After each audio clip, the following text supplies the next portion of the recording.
It's time to get the story behind the story. Interviews with newsmakers, news breakers, and Vermonters making a difference. WCAX presents 802 News with Mark Johnson. Here's Mark.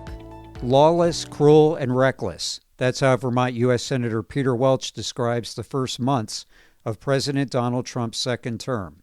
In this edition of 802 News, sponsored by Red Hen Baking Company, you'll hear the frustration Welch has about how to effectively halt the direction Trump's going.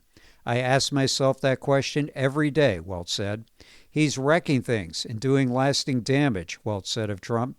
But Welch also says there are limits on what he can do as a senator in a body with Republicans in the majority, despite calls to his office from constituents who want him to take immediate action.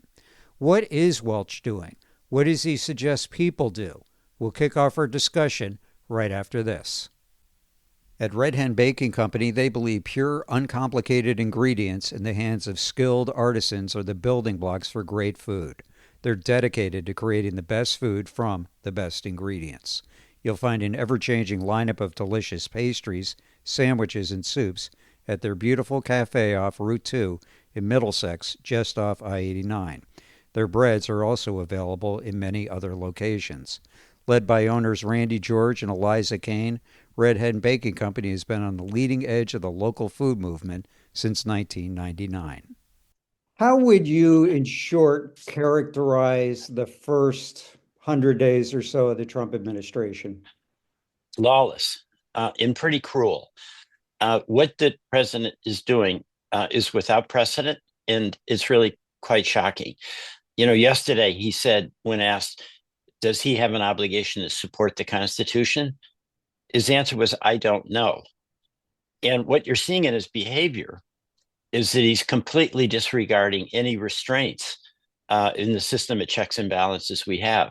So it's everything from illegally firing all the inspector generals to impounding funds, destroying USAID, to disappearing people. The Abrego Garcia case is a vivid example of that, where they pick somebody up and defied a court order, denied him a hearing, and he's disappeared. He's in a brutal prison down in El Salvador. So it's a real departure from anything our country has ever seen, and it's very dangerous. And what is also different between Trump 2 and Trump 1 is that they really did have Project 2025, and he denied it.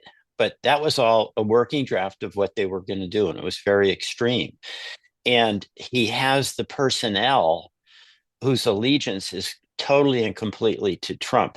And it's everyone from folks in the Justice Department like Pam Bondi to the Office of Management and Budget, Russell Vogt. And you're seeing the implementation in a very intense and very energetic way of his vision. And his vision is not one that applies to the Constitution. His vision said he's got essentially the authority of an autocrat, not the limited authority of a president. And the policies that I'm seeing that he's enacting have a real cruel impact. That's what's so disturbing to me. There's a lot of support for disrupting government. People think it's not working that well. They have a lot of questions, and they support some of the disruptive agenda that President Trump wanted.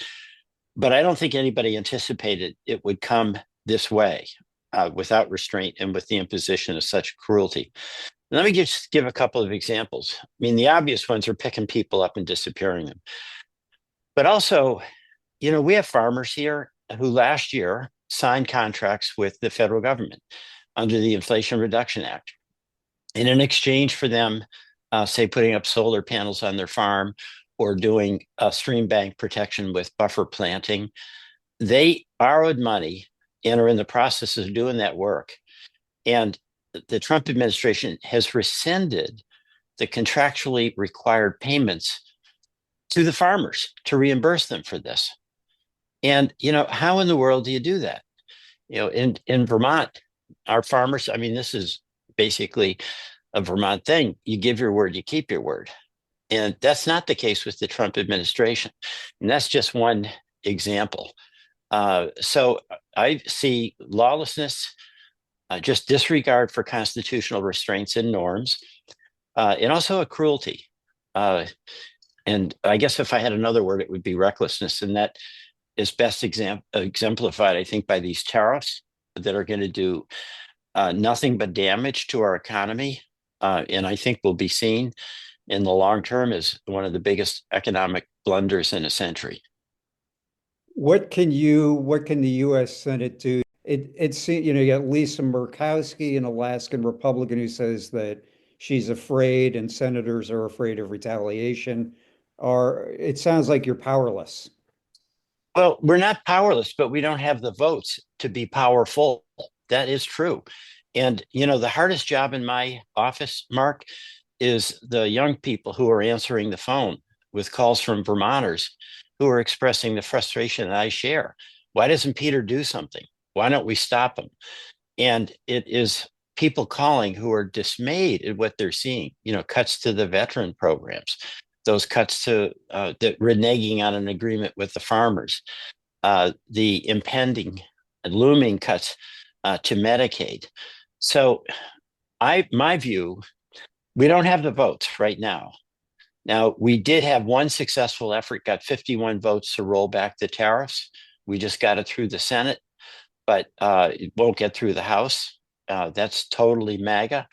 And my hope in the Senate is that we'll get a few more Republicans and maybe more and more that ultimately see that their fear of Donald Trump has to come second to their concern for their constituents. Because all the things I just mentioned to you, like the tariffs and the stiffing of the farmers and the cuts in the VA and the threats to Medicaid, that's not a red state, blue state situation. My colleagues in Iowa or Kansas have the same threat to their community hospitals as we have in Vermont if we have these big Medicaid cuts. They care about their veterans just like we do. So they're in a political bind because right now the polls say 90% of the Republicans support what Trump is doing. Right. But on the other hand, I think there's not a full awareness of what he's doing. So one of the things that I'm trying to do as much as possible is to just in a very concrete way show what the impact of the various policies are. So like in Vermont, we've had these tariffs. We've done a number of tariff roundtables, and you get businesses, and it's everyone from vegetable farmers to dairy farmers to manufacturers to craft brewers. And some of them voted Republican, some of them voted Democratic, but they're all talking about the day-to-day challenges of running a business and how that is turned upside down and really threatened by these tariffs. Or, for instance, we've done some Medicaid roundtables, and I've done some of these. I'm in the strike force within the Senate to try to just lay out in concrete terms. All right, we lose 80,000 people, 80 million people on Medicaid. I asked my Republican colleagues, how does that affect your community hospitals? And the answer from them in Trump country is the same answer I'd give. It's going to kill them. It's going to put our community hospitals out of business. So I think a big challenge for us is to try to display the reality of what happens with these cuts. And then you're seeing, go ahead. So what's the good of the roundtables? It gets exposed. I think there's two things. Okay. Number one, it gets concrete information out so the broader public can see. A lot of folks don't know how farmers are getting stiffed on contracts they entered into, and it appalls them, even if they're not in the farm community.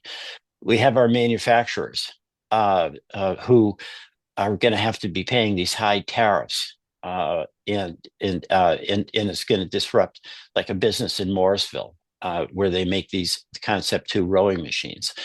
Our farmers who are importing grain from pardon me, from Canada, that's going to be a 25% increase in their actually fertilizer more than grain, but it's going to be a 25% hit.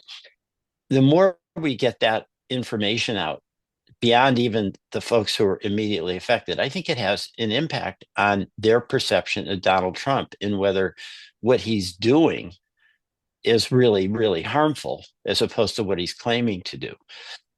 I think other things that we're doing, and by the way, this is a long-term battle because the Trump administration is all in with energy and intensity to do his will, regardless of the pain that is inflicted on everyone from farmers to kids to local community hospitals. Okay. So I'm sorry to interrupt, but you say it's long term. I mean, can the American public withstand this long term? no, I think there's real threats to our economy and to our institutions. And the damage that he's doing, it's not as though we're going to be, we have to stop it. But even if we are ultimately successful in stopping it, can you just flip a switch and go back to where we were before? And I don't think we can. I mean, let me be absolutely candid. He's wrecking things, okay, that he's doing lasting damage. I mean, think about USAID. And whether, it's like 1% of the budget, not 25% of the budget, as a lot of people think. But this was done in a way so that we now have food and medicine that is spoiling in warehouses when right outside the warehouse door, there are kids that are starving and kids that need vaccinations. And all those folks who work for USAID are gone. So let's say he had a change of heart and said, oh, wait a minute, we do want to vaccinate. We don't want to have that food rot. We wouldn't be able to deliver it. So there is real damage that's being done.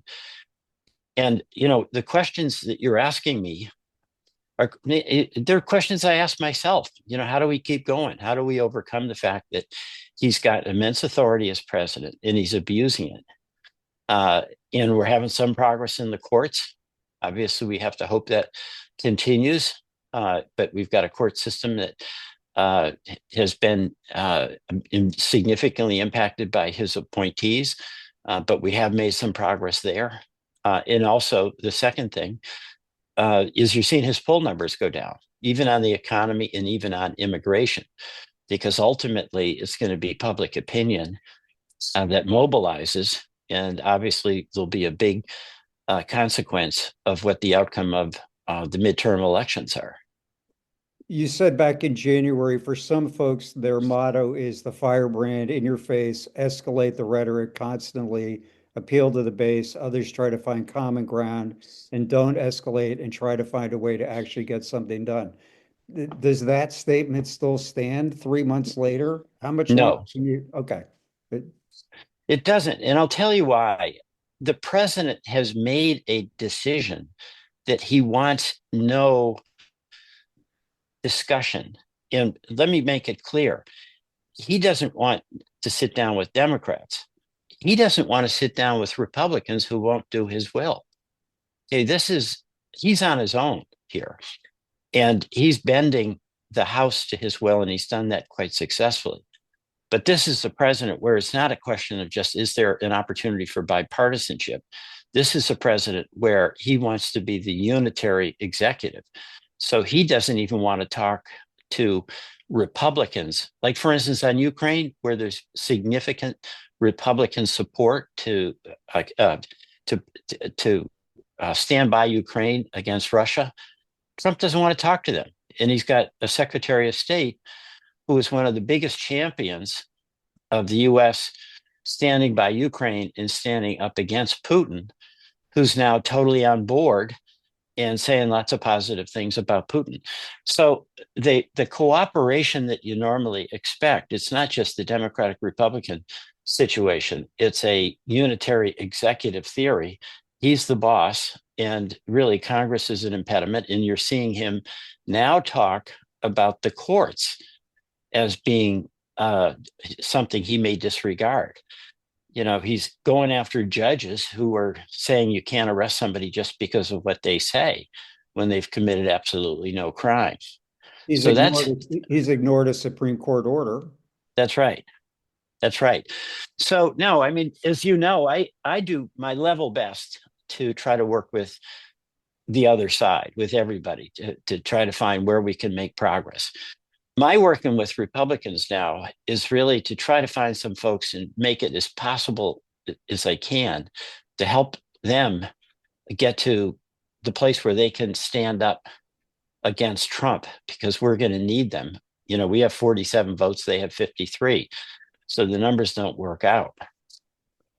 What do you make of, you've got New York Times columnist David Brooks, you've got Robert Reich, who worked for Clinton, you've now got J.D. Pritzker, who sounds like he might be running for president, the governor of Illinois. And they're saying that it's time for a call to action, time for a quote unquote uprising. Are you willing to join that effort? Well, yes, it's the answer to that. I mean, how you do it depends on where you're at. Okay. So you have a guy like David Brooks, who's a pretty conservative columnist, Yeah. and is not at all in the activist camp. But he's saying that the threat that Donald Trump is posing to basic democratic norms and constitutional principles is so profound that he sees the need for like mass movements in protest. So, I'm in Congress. So what can I do? We're in a situation where we have 47, not 53 votes. It's really tough. But on the other hand, because on the legislative end, the reality is Trump's not pushing anything other than a tax cut. And that's what he's pushing. And he's got no legislative accomplishments. But he doesn't care, because he's doing everything by executive order and defying the norms and the limitations on his power. But so what I obviously, as a U.S. senator, can speak out. I get some attention. It's obviously not enough and not as much as we need. But in Congress, an example of where I can do something that's helpful is visiting Mr. Madawi when he was in prison. And it just brings some attention to what Trump did, and be able to do an interview where he tells his story. Because I think it's much more powerful coming from people who are affected, like farmers who are getting stiffed, like on the roundtables, which, the tone of your question sort of diminished that a little bit. But I think it's really important for me to convene folks so they have an opportunity in their own voice to say what is happening as a result of these policies. So I'll keep doing that. And then what I'm seeing, we just had the May Day rallies.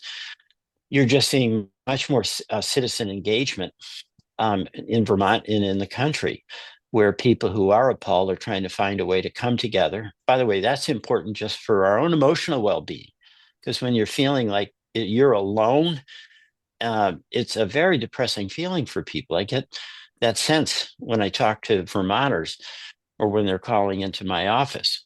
So how do we keep ourselves together, keep ourselves hopeful?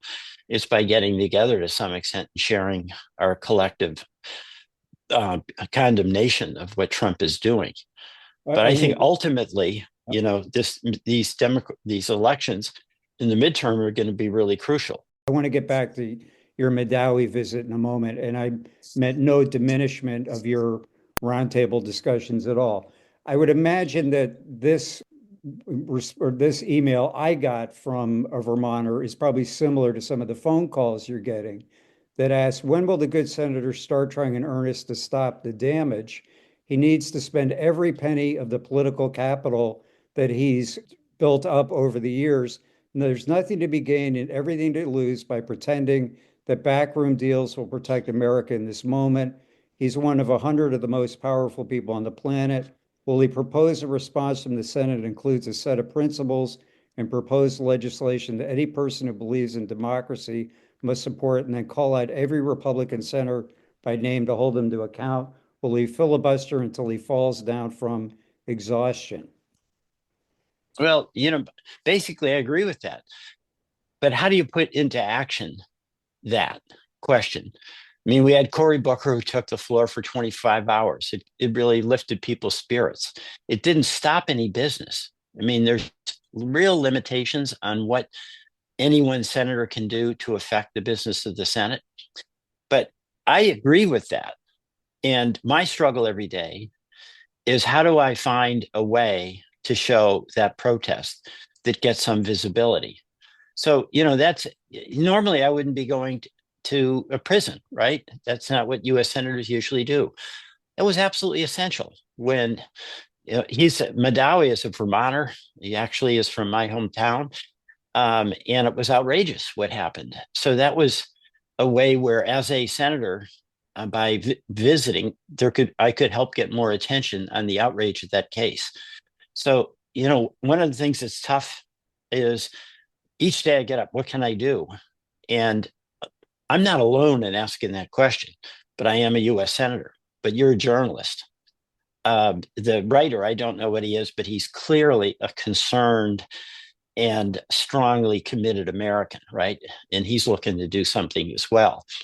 But that's a struggle all of us are having day in and day out. So, the focus that I'm having is on trying to get the word out, absolutely protest of the concrete things that Trump is doing, resisting Trump legislatively. That is very tough when the reality is we just don't have the 53. They have the 53.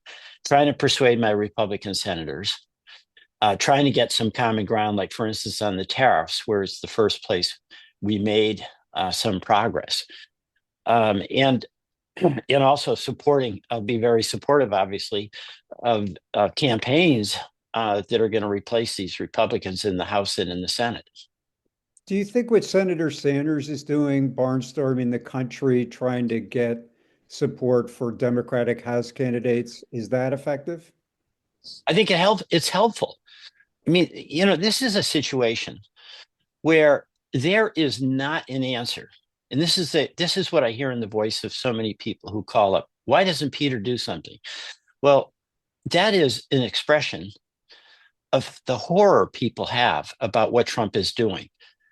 And they're so horrified by it. They think that all it takes, or maybe all it should take, is to point out how it's illegal to impound money or to blow up USAID. But this is the painful reality. Trump's got a lot of support. The MAGA base supports him about 90%. And we've got the long, hard work of persuading those independents and persuadables that Trump is totally off the rails and a total threat to our democracy. So how do we do that? And that's a day in and day out challenge. Now, I think what Bernie's doing is good. It's not everything. We're going to need a lot more but what he's doing is giving voice and an opportunity for people who are horrified by what Trump is doing to come together, to be together, to feel some solidarity so that they can continue that effort that hopefully takes us into the next election where we're successful in getting a Democratic majority in the House. That's very much within reach. And hopefully even in the Senate, which is a bigger hill to climb. Why not? So I'm for it. I'm for what Bernie's doing. Why not join him out on the road? Well, I went to Lee Stefanik's district. I went across the river with Paul Tonko. It's a version of it. But, Bernie's special. He ran for president twice. And he's very popular. He can draw the crowd.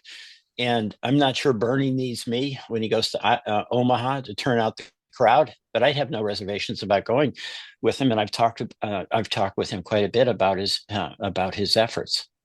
But he can do things that only Bernie can do. What can the Supreme Court do now? I mean, their order has been defied. They're usually a body that doesn't really want to be working through the press. They just seem handcuffed. They can't enforce their own orders. I mean, this is where it hasn't gotten to that point with that kind of clarity that you're talking about on the order. But that's where we're heading to. Because, as you know, that court order, I think you're talking about Abrego Garcia, about, quote, facilitating. So you've got this awkward situation, legalistic. What's facilitate mean? Well, my view is it's an active verb. You've got to really do the job. And Trump cynically said, well, he could bring him back, but he doesn't want to. But so I'm in agreement with your assessment of that. He's defying the court order, but for whatever reason, it hasn't gotten to that point of that constitutional confrontation. But that's where, Mark, I think that's where we're heading. Trump is not paying attention to Congress. He's not paying attention to the court. And he's hell bent on doing his tariffs, destroying these institutions, bypassing Congress to cut spending for veterans, for Medicaid, all of these things that are going to do so much harm. But, if the Supreme Court can't do anything, if the American public has to wait for the midterms, that's at least 2 years more that, I mean, can this country actually handle that? That's a totally fair question. And I can't believe that you and I right here, after all the years we've been at your job and my job, are asking that. I mean, 3 years ago, could you imagine that would be a serious question that you'd ask a sitting United States senator, and a sitting United States senator would say, you know what, I don't know the answer to that, because that's what's at stake. And that is what's at stake. And that's the world we're living in. And that's what I think makes this so tough emotionally for people. When you have, you have the Constitution, you talk about the Constitution and you think that law will protect you. But it depends on norms. It depends on a collective assessment that there are guardrails and limits. And that's always been the case. And for instance, the most vivid example of that is the peaceful transfer of power that we've enjoyed in this country. And you win some and you lose some. And I've won some elections, I've lost some elections. I had a really close election and I didn't have a recount because I trusted our town clerks to count it right. And that was all overthrown on January 6th. And, in just to elaborate on this norm question, I was in the gallery in the House when the mob attacked. I was about 20 feet from where the shot was fired. I witnessed the mob trying to break the doors down into the House. And I was scared, along with my colleagues. But even as I was watching it happen, I didn't believe it. I said, Peter, this is the United States of America. This doesn't happen. And then, of course, Trump still denies that he lost that election, and he got reelected. And, that's a pretty astonishing thing. So the norms have been shattered, and that's really destabilizing, I think, for everyone, because you just can't count on things that you used to be able to take for granted. And that's what I think is so difficult. And, as tough as it is for me to say, it's not as though I can give you an answer. Here's what we do. Here's what I'll do today to make it right. But, understandably, that's what people are looking for. But it's a longer, harder struggle. What do you think is going to happen with Moshe Madawi? He's out now, but the hearing is the process is continuing. Do you think he's ultimately going to be deported? Trump is hell bent on deporting him. But, you saw Marco Rubio literally said about Madawi that he's, quote, a threat to foreign policy. I mean, that is truly bizarre that the Secretary of State would be having a comment about an individual case where he doesn't know who Madawi is. He doesn't have a clue, right? He was at Columbia. He grew up on the West Bank, so he must be bad. Is essentially what it is. But there's not even a pretense that the deportation has to do with any kind of criminal conduct. It has to do with the expression of a point of view, which, by the way, what's going on in Gaza is horrifying to me.